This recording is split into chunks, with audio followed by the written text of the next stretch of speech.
Hello everyone. இன்னைக்கு class 2ல basic chain stitch தான் sewing த்ரெட்டில் எப்படின்னு பார்க்க போகிறோம். த்ரெட்டில் நம்ம நாட் போட்டு எடுத்துக்கலாம். நாட் வந்து கொஞ்சம் நல்லா பெருசாகவே போட்டுக்கலாம். நம்ம நாட் போட்டதை வந்து கட்டை விரலில் பிடிச்சிட்டு அப்புறம் இந்த ஃபிங்கரில் வந்து இப்படி ஹோல்ட் பண்ணிக்கலாம். ஹோல்ட் பண்ணிவிட்டு நம்ம த்ரெட்டு வந்து குத்தும் போது இந்த ஃபஸ்ட்டு த்ரெட் இருக்கு இல்லையா, அதில் தான் நம்ம வந்து இப்படி பிடிச்சி இழுக்கணும். பாருங்கள், குத்திட்டு நம்ம கீழேருந்து த்ரெட்டு பிடிச்சோம் இல்லையா, அந்த ஹூக் வழியாக மேலே எடுத்துகிட்டு கீழே நம்ம கையை லூஸ் பண்ணிடணும். அகைன் குத்திட்டு கீழே வந்து ஒரு சுற்றணும். சுற்றிட்டு நம்ம லைட்டாக த்ரெட்டை மட்டும்தான் வெளியே எடுக்கணும். நம்ம கிளாத்தோட நூல் வராமல் த்ரெட்டை மட்டும் வெளியே எடுக்க பாருங்கள். ஒரு சுற்று இந்த பக்கம், அப்படியே ஒரு சுற்றி இந்த பக்கம். இப்போ நான் சொல்கிறேன் பாருங்கள். குத்திட்டு கீழே நூலை ரோல் பண்ணிவிட்டு த்ரெட்டை வெளியே எடுத்துட்டு, உங்களுக்கு தெரியுதா த்ரெட்டு வெளியே வந்துருச்சு. இதோட லாஜிக் என்னன்னா பாருங்கள், த்ரெட்டு வெளியே வந்துருச்சு. இதோட லாஜிக் என்னன்னா நம்ம இந்த த்ரெட்டை எடுத்துட்டு போயிட்டு இதுக்குள்ளே எடுத்துட்டு வெளியே வரணும், அவ்வளோதான். இப்போ நல்லா பாருங்களேன். இப்போ நம்ம இந்த லெஃப்ட்டில் திருப்பணும், ரைட்டில் திருப்பணும்னா அது எப்பவுமே நமக்கு கன்ஃபியூஸாக தான் இருக்கும். அதை விட நம்ம இதோட லாஜிக் புரிஞ்சுக்கிட்டா நமக்கு ஃபியூச்சரில் பண்ண ஈஸியாக இருக்கும். நான் இந்த த்ரெட்டுக்குள்ளே இழுத்துட்டு போகிறேன். அகைன் இப்படி வெளியே எடுத்துட்டு வரேன். பாருங்க, குத்திட்டு வெளியே எடுக்கிறேன். வெளியே எடுத்துட்டு இதுக்குள்ளேருந்து இப்படி வெளியே கொண்டு வரேன். திருப்பி குத்துறேன், கீழே சுற்றுறேன், அந்த த்ரெட்டை மேலே இழுக்கிறேன், நீடில் அந்த பக்கம் திருப்புறோம், அகைன் இந்த ஆப்போசிட்டில் திருப்புறோம். அவ்வளோதான். கடைசியில் வந்து நம்ம எண்ணாட் போட்டுடலாம். எண்ணாட் போடலன்னா தையல் எல்லாம் பிரிஞ்சிரும். இப்போ நம்ம வந்து எண்ணாட் போட்டுடலாம். எண்ணாட் வந்து ஈஸி. இது வந்து லூப். இது வந்து ஃபர்ஸ்ட் லூப். கொஞ்சம் ஃபர்ஸ்ட் லூப் மட்டும் பெருசாக வச்சுக்கோங்க. இதுக்கு பேர் தான் வந்து லூப். இந்த செயின் தான் நம்ம லூப்புன்னு சொல்லுவோம்.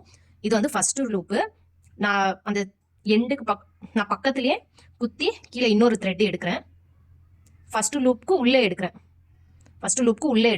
ஸோ இது என்னோட ஃபர்ஸ்ட் லூப்பு. இது நான் ரெண்டாவது வெளியே எடுத்த ரெண்டாவது லூப். 2 லூப் இருக்கு. இப்போ நான் என்ன பண்றேன்னா, நம்ம ஃபர்ஸ்ட் எடுத்தோம் இல்லையா, அந்த லூப்பை நான் ஹோல்ட் பண்ணிக்கிறேன். அவ்வளோதான். இந்த ஹோல்ட் பண்ணா அவ்வளோதான். ஹோல்ட் பண்ணிட்டு நம்ம கீழே த்ரெட்டை புல் பண்ணா எண்ணாட் விழுந்துரும். இப்போ அப்படியே ஆப்போசிட்ல இந்த சைட்ல இருந்து பிராக்டிஸ் பண்ணுங்க. நம்ம இந்த வேல வந்தோம். இப்போ இந்த சைட்ல பிராக்டிஸ் பண்ணுங்க. நமக்கு வேண்டிய டைரக்ஷன்ல வந்து மாத்தி பண்ணலாம். அதுக்கு பதிலா நம்ம இருக்கிற டைரக்ஷன்லயே பழகிட்டோம்னா பண்ணி ஈஸியா இருக்கும். பாருங்க, இப்போ நான் இந்த டைரக்ஷனுக்கு எடுத்துட்டு போறேன். நம்ம எந்த டைரக்ஷனுக்கு எடுத்துட்டு போறோமோ அந்த பக்கம் நீடல் ஃபேஸ் பண்ணிருக்கோம். ப்ரீவியஸ்ல இந்த டைரக்ஷனுக்கு வந்தோம், சோ நம்மள ஃபேஸ் பண்ணிருந்துச்சு. இப்போ நம்ம இந்த டைரக்ஷனுக்கு எடுத்துட்டு போறதால அதுக்கு அப்படியே ஆப்போசிட்ல ஃபேஸ் பண்ணி இருக்கணும். பாருங்க, நீடல் வந்து நான் ஆப்போசிட்ல ஃபேஸ் பண்ணிருக்கேன். குத்துறோம், கீழே சுத்துறோம், மேல எடுத்துட்டு இதுக்கும் உள்ள இருந்து வெளியே எடுத்துட்டு வரோம். குத்துறோம், சுத்துறோம், நம்மள பார்த்து ரொட்டேட் பண்றோம், திருப்பி நம்மளுக்கு ஆப்போசிட்டா ரொட்டேட் பண்றோம். இப்போ ஸ்கொயரு இந்த மாதிரி ஷேப்ஸ்லாம் நம்ம ப்ராக்டிஸ் பண்ணிக்கிட்டால் நம்மளுக்கு ஈஸியாக இருக்கும். இப்போ நான் ஸ்கொயர் சொல்கிறேன். ஸ்கொயரில் நம்ம எட்ஜஸ் வந்து நம்மளுக்கு ஷார்ப்பாக வரணும். ஸோ நான் அதுக்கு வந்து என்ன பண்ணணும்னு சொல்கிறேன்.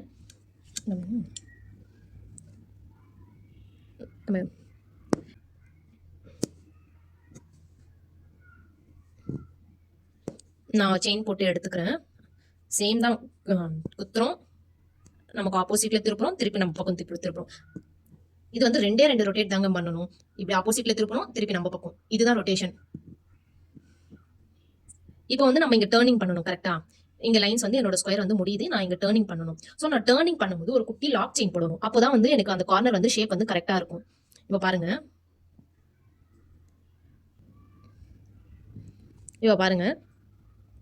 நான் வந்து இந்த ரொட்டேஷன், நான் வந்து இந்த டர்னிங் பண்ணணும், இந்த ஸ்ட்ரெயிட் லைன் பண்ணணும்.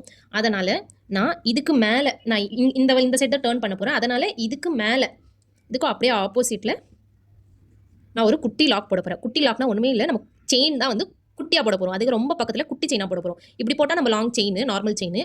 ரொம்ப பக்கத்துலேயே ஒரு செயின் போடுறதால அதுக்கு பேர் வந்து லாக் செயின். ஸோ நம்ம எப்போவுமே இந்த டர்னிங்ஸில் இதை தான் ஃபாலோ பண்ணணும். இந்த லாக் செயின் போட்டு தான் டர்ன் பண்ணணும். அப்போ தான் நம்மளுக்கு கார்னர்ஸ் எல்லாம் நீட் ஃபினிஷிங்காக வரும். எப்போவுமே இந்த கார்னர்ஸ் நம்ம திருப்புற மாதிரினாலே இந்த லாக் செயின் போட்டு தான் நம்ம திருப்பணும்.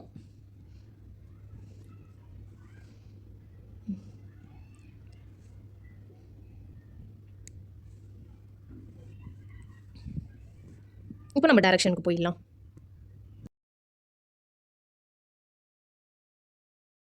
இந்த டர்னிங்கில் நான் லாக் செயின் போடாமல் நான் வந்து டர்ன் பண்ணுறேன். உங்களுக்கு டிஃப்ரென்ஸ் தெரியும், பாருங்கள்.